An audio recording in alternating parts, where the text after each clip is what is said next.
हालो जो ध्यान रखे नवो पाठ આપણે શરૂ કરવી છે એક એમસીક્યુ પૂછા હે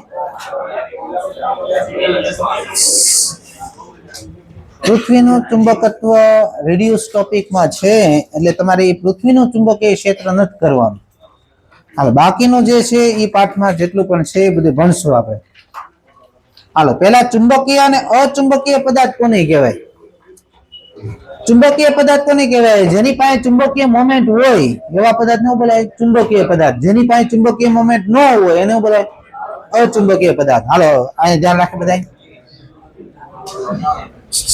મેં તમને ઇલેક્ટ્રોસ્ટેટિક્સ માં ડાયપોલ ભણાવ્યો હતો કોને કહેવાય ડાયપોલ ધન વીજભાર ને ઋણ વીજભાર ને અમુક અંતરે મૂકવી તો વિદ્યુત ડાયપોલ મોમેન્ટ આવી હતી વિદ્યુત ડાયપોલ મોમેન્ટ ધન વીજભાર લેવાનો અને બે વીજભાર વચ્ચેનું અંતર લેવાનું અને વિદ્યુત ડાયપોલ મોમેન્ટ કહેવાય આ ધન વીજભારમાંથી ક્ષેત્રરેખા બહાર નીકળે ને ઋણ વીજભારમાં અંદર જાય આવું બધું ભણાવ્યું હતું આવું તો સેમ ટુ સેમ આવું જ ભણવાનું છે આ પાઠમાંથી ખાલી સંજ્ઞા બદલી જાય બાકી વસ્તુ તો આ જ છે ચુંબકીય ડાયપોલ મોમેન્ટ એટલે હું આ ચુંબકમાં બે ધ્રુવ આવે એન અને એસ તમને બધા એ તો ખબર હશે એન માંથી ચુંબકીય ક્ષેત્ર રેખા નીકળે એસ માં પસાર થઈને આવી રીતના રાઉન્ડ થાય આ તો ખબર છે ને એક ફેરો આવો પ્રશ્ન પૂછાયેલો કે ચુંબકની અંદર ચુંબકીય ક્ષેત્રની દિશા કઈ હોય હા એસ થી એન તરફ હોય ને બહારની સાઈડ એન થી એસ તરફ હોય ઓકે હાલો હવે ધ્યાન રાખો હવે આમાંથી ક્ષેત્રરેખા નીકળે છે આમાંથી ક્ષેત્રરેખા નીકળે મતલબ આ કેમાંથી નીકળે જો તો આ પ્લસ તરીકે વર્તતો હોય આમાં અંદર જાય છે એટલે આ માઇનસ તરીકે વર્તતો છે તો આની ચુંબકીય મોમેન્ટ કઈ બાજુ હોય એસ થી એન ની બાજુ ચુંબકીય મોમેન્ટ એસ થી એન તરફ હોય છે આપણે કેમ ઋણ વીજભાર થી ધન વીજભાર તરફ હોય વિદ્યુત ડાયપોલ હોય એ રીતે આમ ઋણ વીજભાર તરીકે એસ હોય ધન વીજભાર તરીકે એન હોય એટલે એ માઇનસ થી પ્લસ તરફ હોય ચુંબકીય મોમેન્ટ આટલું આવડ્યું હાલો હવે વાત કરતા આપણે ચુંબકીય પદાર્થ અને અચુંબકીય પદાર્થ કોને કહેવાય તો બે ધારો કે બે અણુ આ રીતના ગોઠવાના હોય કોઈ પદાર્થની અંદર એસ એન એન એસ તો આની ચુંબકીય મોમેન્ટ આ બાજુ આની ચુંબકીય મોમેન્ટ આ બાજુ તો બોલો પરિણામી શું થઈ જાય બેની તો આ પદાર્થ પાસે ચુંબકીય મોમેન્ટ છે તો આ પદાર્થને કયો પદાર્થ કહેવાય અચુંબકીય પદાર્થ રેડી જો અચુંબકીય પદાર્થમાં આવી એક આકૃતિ દોરી હશે હાલો બીજી આકૃતિ આવી છે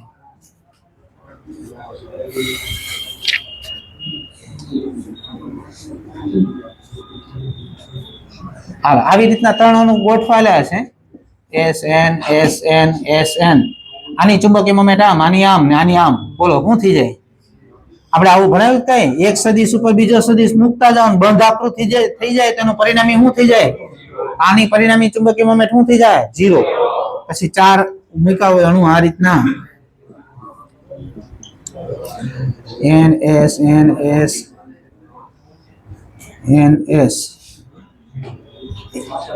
એસ થી એન તરફ રાખવી છે ને એસ થી એન તરફ એસ થી એન એસ થી એન હાલો તો આનું શું થઈ જાય આ પહેલો સુધી એના શીર્ષ ઉપર બીજો એના શીર્ષ ઉપર ત્રીજો એના શીર્ષ ઉપર ચોથો તો આનું પરિણામી શું થઈ જાય આની ચુંબકીય મોમેન્ટ શું થઈ ગઈ આવી ત્રણ આકૃતિ દોરે આના પ્રશ્ન છે પૂછાયેલા નીટમાં આ ત્રણ આકૃતિની પરિણામી મેગ્નેટિક મોમેન્ટ શું થઈ જાય ત્રણેમાં આવા પદાર્થો શું કહેવાય અચુંબકીય ચુંબકીય પદાર્થ કોને કહેવાય જ્યારે અણુની ચુંબકીય મોમેન્ટ એક જ દિશામાં હોય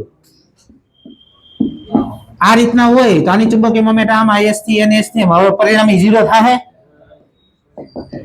નોટ ઇક્વલ ટુ આવા પદાર્થને કયો પદાર્થ કહેવાય ચુંબકીય પદાર્થ આટલું આવડ્યું પહેલા ચુંબકીય મોમેન્ટ હોય આગળ ઉપયોગ આવશે ચુંબકીય મોમેન્ટ હોય તો એને ચુંબકીય પદાર્થ કહેવાય ચુંબકીય મોમેન્ટ ન હોય તો એને અચુંબકીય પદાર્થ કહેવાય હાલો એની પછી આવે ગજિયા ચુંબક વિશે ભણવાનું આપણે ગજિયા ચુંબકમાં ધ્રુવો છેડા ઉપર લેવી છે હકીકતમાં છેડા ઉપર ન હોય થોડાક અંદરની સાઈડ હોય આ રીતનું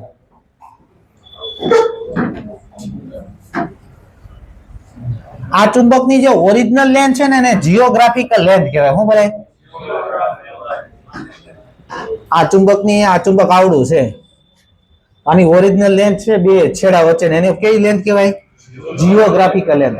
હવે આપણે ચુંબકીય ધ્રુવો છેડા ઉપર લેવું, હકીકતમાં છેડા ઉપર ન હોય, થોડાક અંદરની સાઈડ હોય આવી રીતના. તો આ બે ચુંબકીય ધ્રુવો વચ્ચેનું અંતર હોય ને એને ચુંબકની મેગ્નેટિક લેન્થ કહેવાય. શું બોલે એને? તો બે છેડા વચ્ચેનું અંતર હોય કેવી લેન્થ કહેવાય?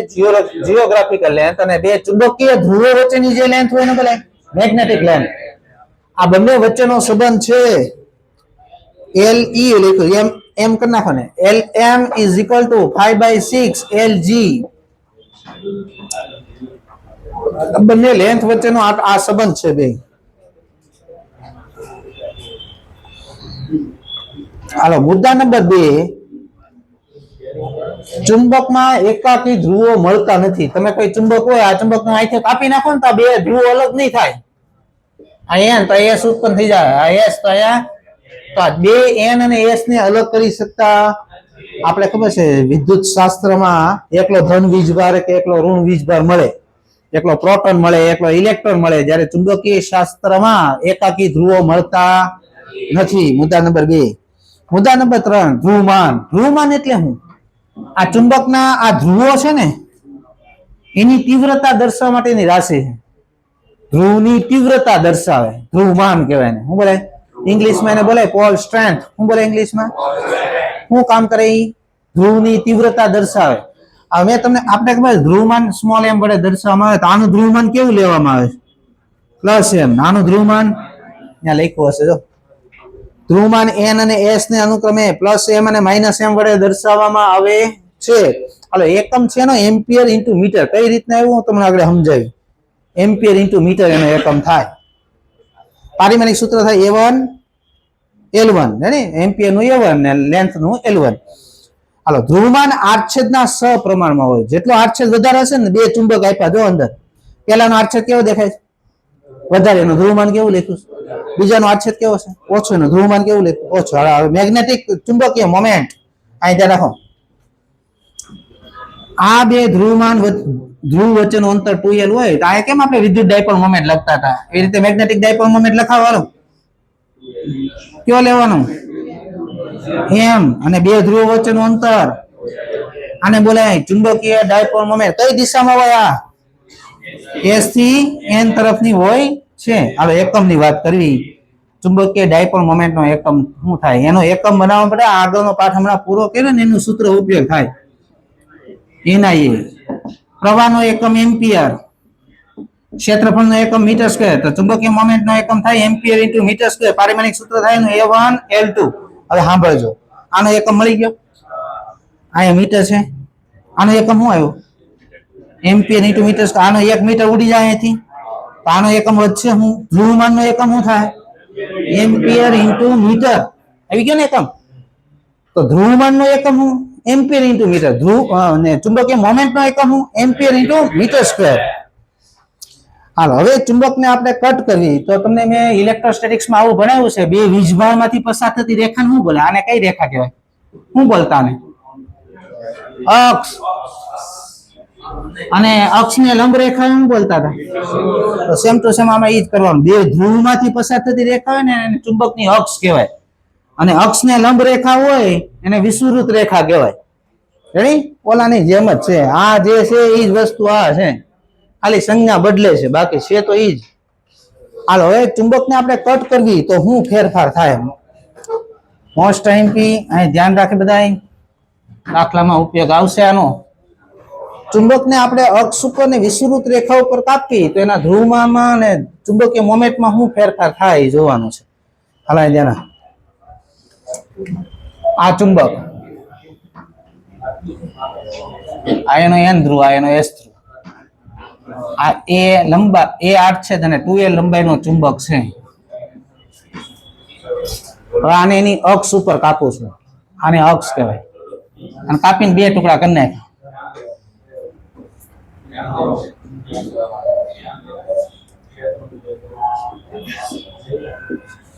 હાલો આ આખો ચુંબક હતો ત્યારે એનું ધ્રુવમાન એમ હતું, ચુંબકીય મોમેન્ટ એમ છે.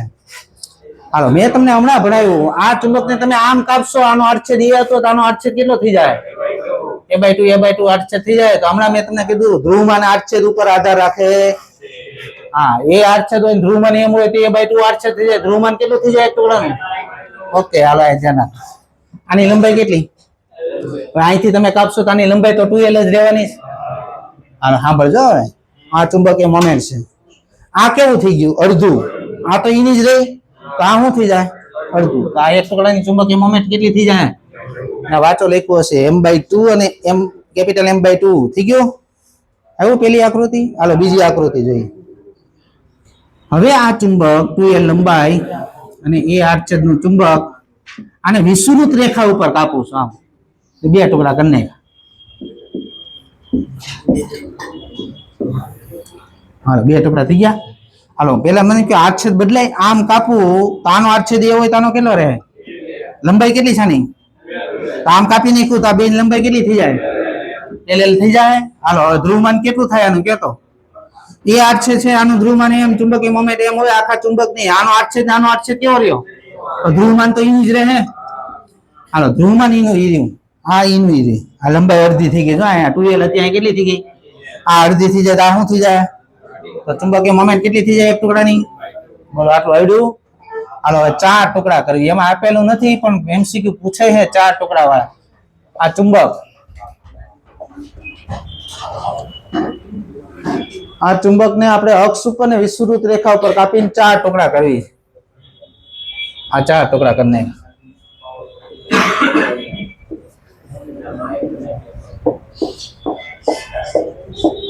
હાલો પેલા આડછેદ ને લંબાઈ લખાવો. આનો આડછેદ કેટલો છે? આના 4 ટુકડા કરી નાખો તો આ ભાગમાં આડછેદ કેટલો થઈ જાય? આની લંબાઈ કેટલી છે? આ કેટલી લંબાઈનો ટુકડો થાય?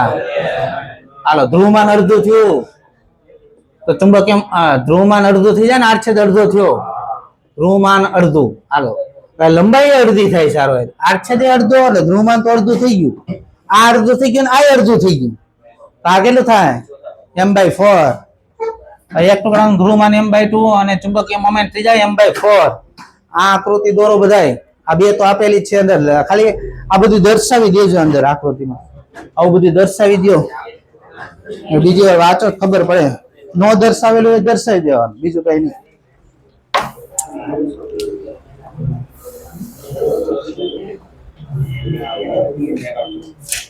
લે ભાઈ તને માગી લેવાનું લખવું હોય પછી લખી નાખજે.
થિયરી છે, એમસીક્યુ આમાંથી બહુ પૂછાય છે, આ ધ્યાન રાખે બરોબર.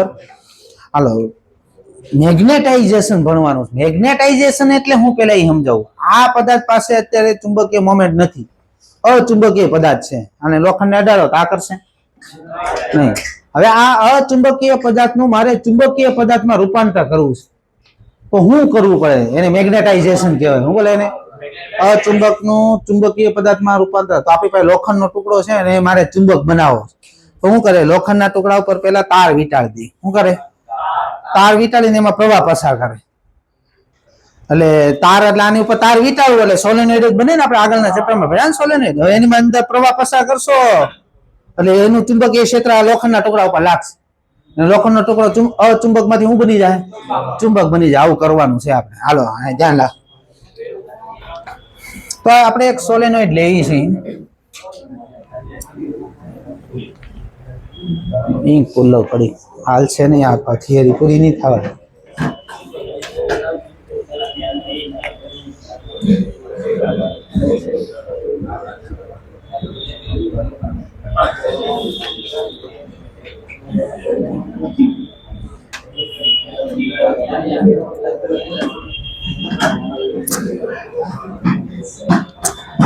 આ સોલેનોઇડ છે.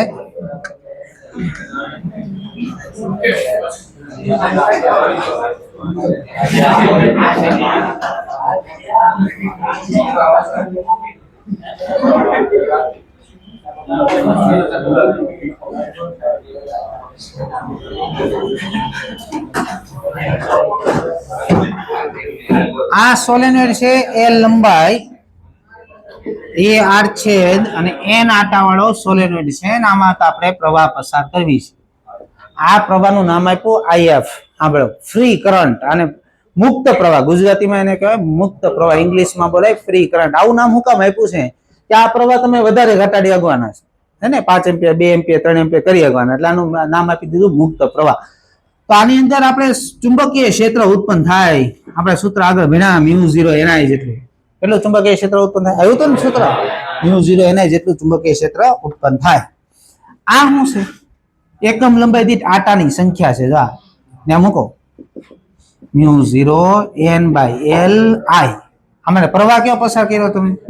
IF. એટલે અહીંયા લખ્યું છે IF. આવું થયું? લખ્યું છે આ સૂત્ર? હાલો સાંભળજો. આ છે NIF ની જગ્યાએ ડાયરેક્ટ મૂકી દીધું છે. આ ભૌતિક રાશિ છે ને, આ ભૌતિક રાશિ. આ સાંભળજો. આમાં પ્રવાહ કેટલો પસાર કર્યો? કેટલા આટા છે?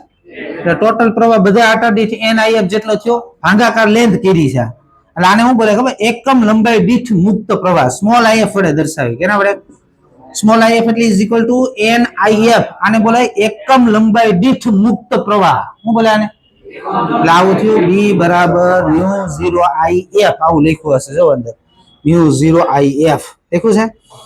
હાલો હવે સાંભળજો. હવે મારે એક લોખંડના ટુકડાને ચુંબક બનાવવું છે, એને આની અંદર મૂકી દેવાનું. આ સોલેનોઇડ અંદર આપણે એ આર છેદ અને એલ લંબાઈ વાળો લોખંડનો ટુકડો મૂકી દીધો. આ લોખંડનો ટુકડો લંબાઈ એની એલ, આર છેદ એ.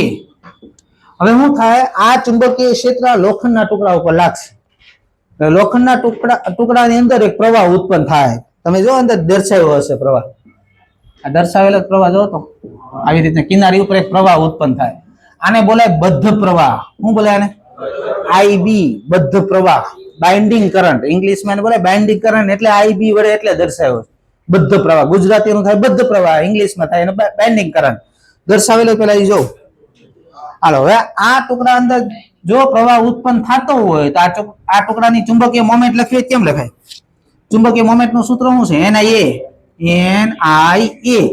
સાંભળજો. આમાં કયો પ્રવાહ ઉત્પન્ન થયો? IB મૂકશો. કેટલા આટામાં છે આ પ્રવાહ? એટલે અહીં એક મૂકી દીધું છે. આટલી ચુંબકીય મોમેન્ટ લખી હશે. જો લખી IB × A લખી છે. હાલો મેગ્નેટાઇઝેશન ને છે ને, બે મેગ્નેટાઇઝેશન ભૌતિક રાશિ છે. ક્યારેક I વડે દર્શાવે ને ક્યારેક M વડે દર્શાવે. અમુક બુકમાં I વડે દર્શાવે, અમુક બુકમાં M વડે દર્શાવે છે.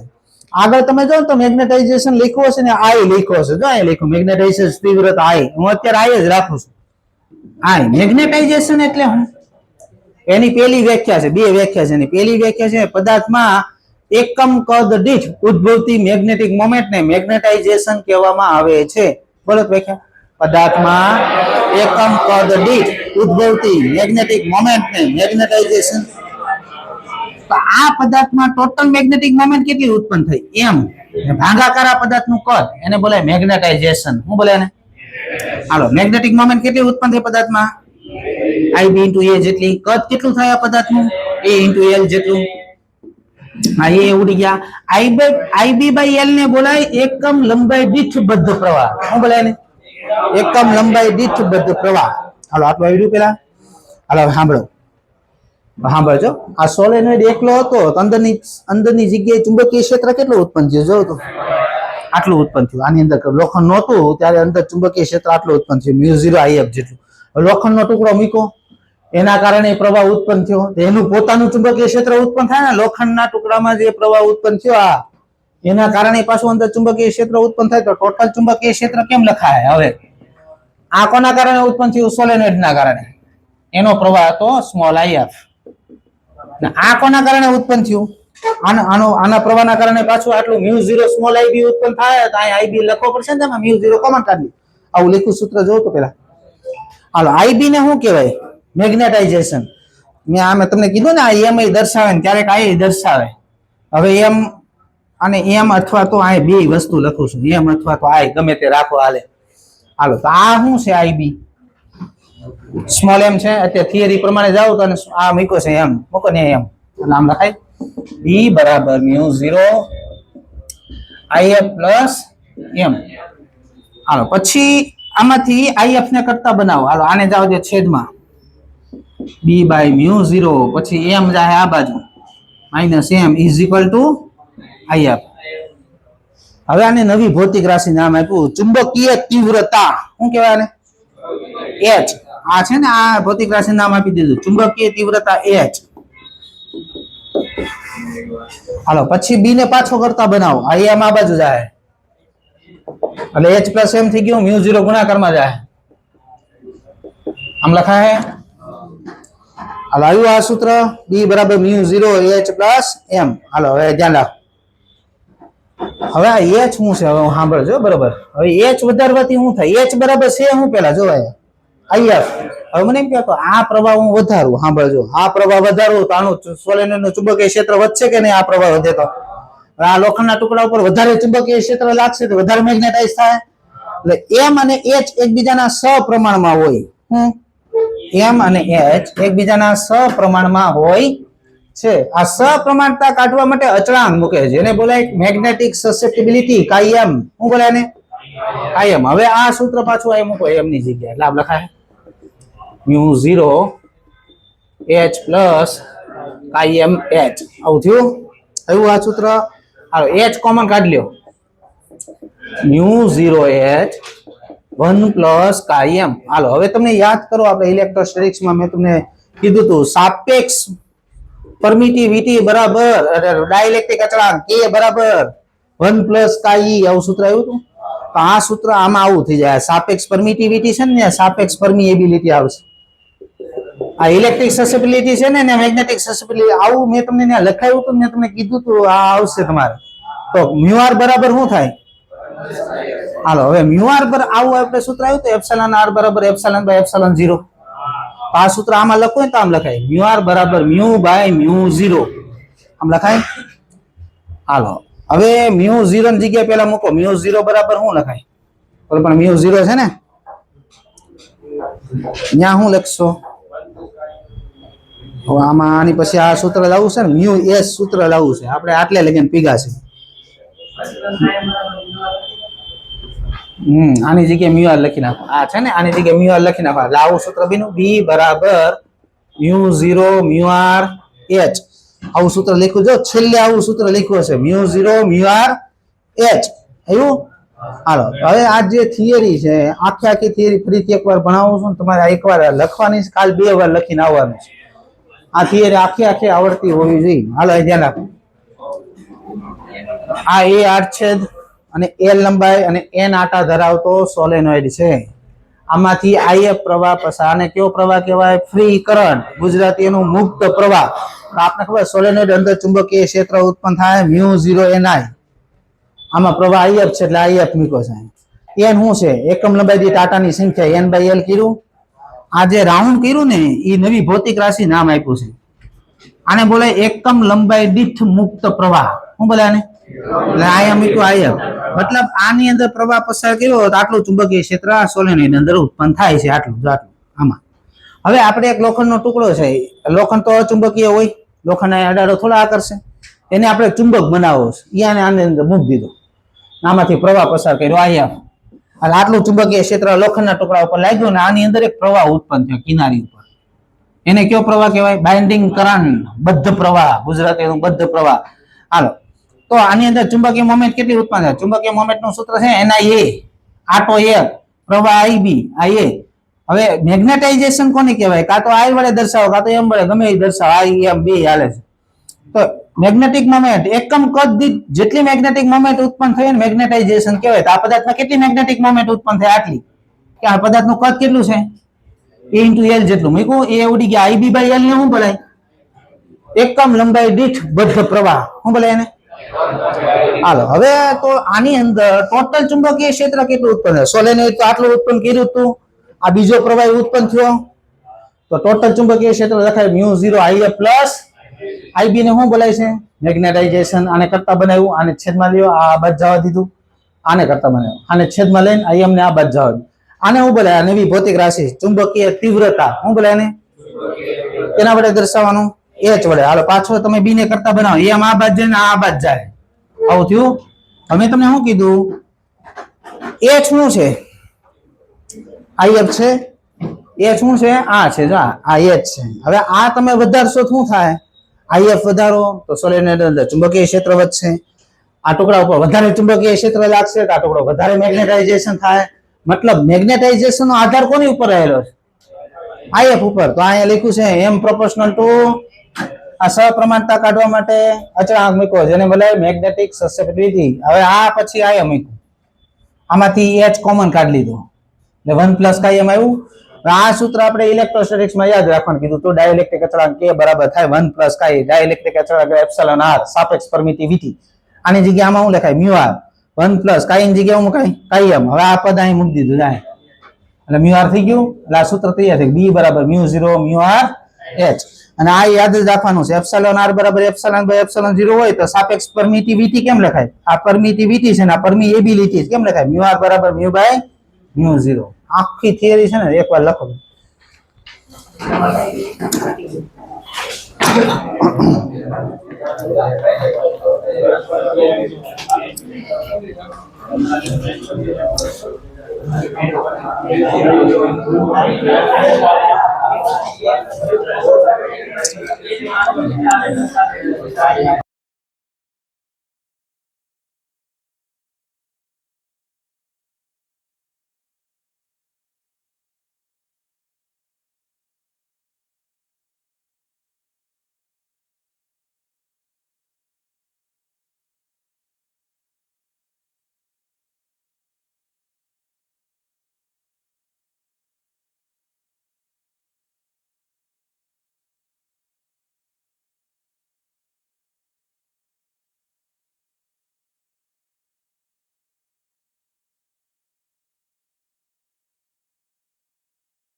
માઇક ની પત્તા કે આ ધ્યાન આય બરાબર આ ભણાવી છે ભણતા નથી હરખું ને આય બરાબર b ડોટ a હાલો પેલા આનું પારિમાણિક સૂત્ર આપણે ક્યાંક બનાવેલું હશે નો બનાવ્યું હોય તો આપણે આ એકાદું સૂત્ર લખો જેમાં એનું પારિમાણિક સૂત્ર બને તો પેલા f બરાબર b i l આવું સૂત્ર આવ્યું હતું હાલો b નું પારિમાણિક સૂત્ર બનાવવું છે આનું m1 l1 t - 2 આ નીચે જાય ઉપર જાય એટલે a - 1 આ નીચે જાય એટલે l ની 0 થઈ જાય ને હાલો આનું બની ગયું આ મૂકો અહીંયા m1 આમાં l2 આવશે એટલે l2 t - 2 a - 1 આ લખ્યું હશે જો m1 l2 કેમ લખ્યું છે -2 આમાં કેમ લખ્યું છે ભૂલ નથી કરી ને આપણે આનું m1 l1 t - 2 આનું ઉપર હા ઉપર હા એમ આમ તો ત્યાં ભૂલ છે સુધારો l - 2 થઈ ગયું છે l + 2 આવે ત્યાં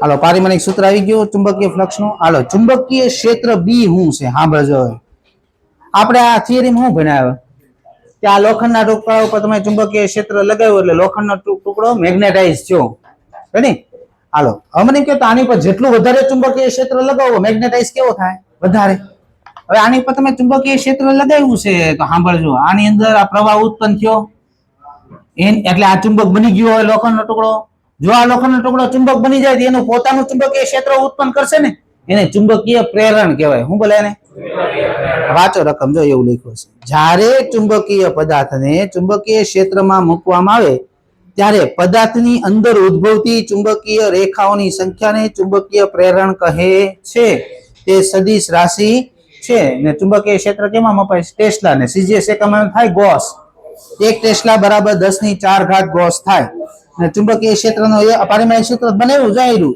m1 l0 t - 2 a - 1 આવી ગયું ને હાલો બોલો ચુંબકીય પ્રેરણ એટલે હું બોલું આ લોખંડના ટુકડાને આપણે ચુંબકીય ક્ષેત્રમાં મૂકવું એટલે મેગ્નેટાઇઝ થાય એટલે ચુંબક બનશે આ ચુંબક બનશે તો એની પોતાની ક્ષેત્ર રેખા ઉત્પન્ન થાય ને એટલે પોતે ચુંબકીય ક્ષેત્ર જે ઉત્પન્ન કર્યું હોય ને ચુંબકીય પ્રેરણ કહેવાય શું બોલે હાલો એની પછી બીજી ભૌતિક રાશિ છે મેગ્નેટિક પરમિએબિલિટી મ્યુ એટલે શું તો નામ જ છે ને પરમિએબિલિટી ચુંબકીય ક્ષેત્ર રેખાની પાસ થવાની ક્ષમતા અમને એમ કહેતો કોઈ ચુંબકીય ક્ષેત્ર રેખા જાતી હોય એમાં લોખંડનો ટુકડો મૂકો લાકડાનો ટુકડો મૂકો બધા અલગ અલગ દ્રવ્યના ટુકડા મૂકો તો બધામાં એક સરખી ક્ષેત્ર રેખા પાસ થઈ શકશે નહીં અમુક પદાર્થ વધારે ચુંબકીય ક્ષેત્ર રેખા પાસ કરવા દે અમુક ઓછા પાસ કરવા દે તો જે ઈ પાસ કરવાની ક્ષમતાને કેના વડે દર્શાવ્યું છે ચુંબકીય પરમિએબિલિટી વડે વાંચો જો હું લખ્યું પદાર્થમાંથી ચુંબકીય ક્ષેત્ર રેખાને પાસ થવાની ક્ષમતાને મેગ્નેટિક પરમિએબિલિટી કહેવામાં આવે છે હાલો એનો μ0 ની કિંમત તો બધાને આવડે છે 4π × 10⁻⁷ થાય આ સૂત્ર લખ્યું જા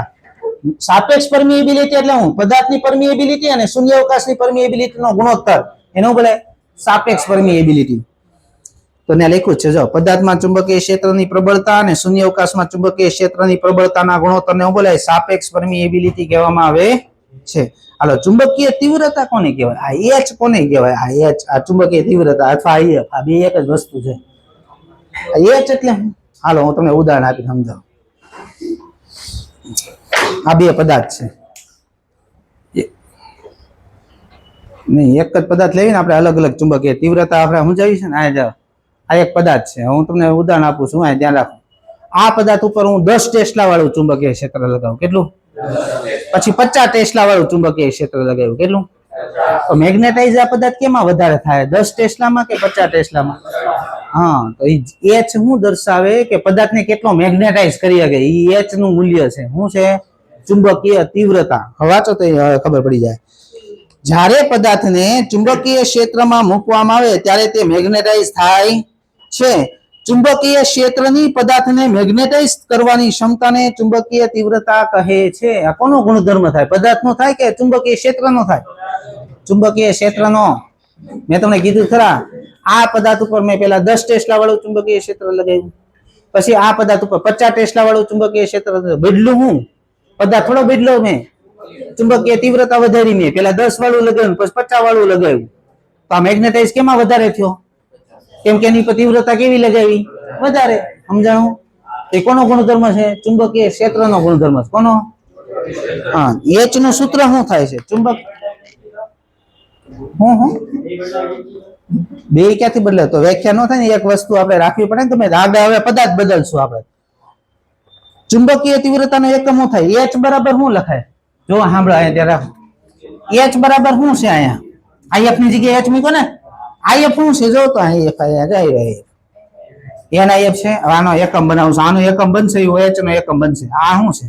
આના બરાબર મૂક્યું છે ને. બોલો, આટાની સંખ્યાને એકમ હોય? ન હોય. આનો એકમ, આનો એકમ, તો આનો એકમ શું થયો? એમ્પિયર પર. તો ત્યાં લખ્યો હશે H નો એકમ એમ્પિયર પર મીટર. દેખાણો? હાલો, તો એનો એકમ થયો એમ્પિયર પર મીટર ને એનો સીજીએસ એકમ થાય ઓસ્ટર. એક ઓસ્ટર બરાબર થાય 80 એમ્પિયર પર મીટર.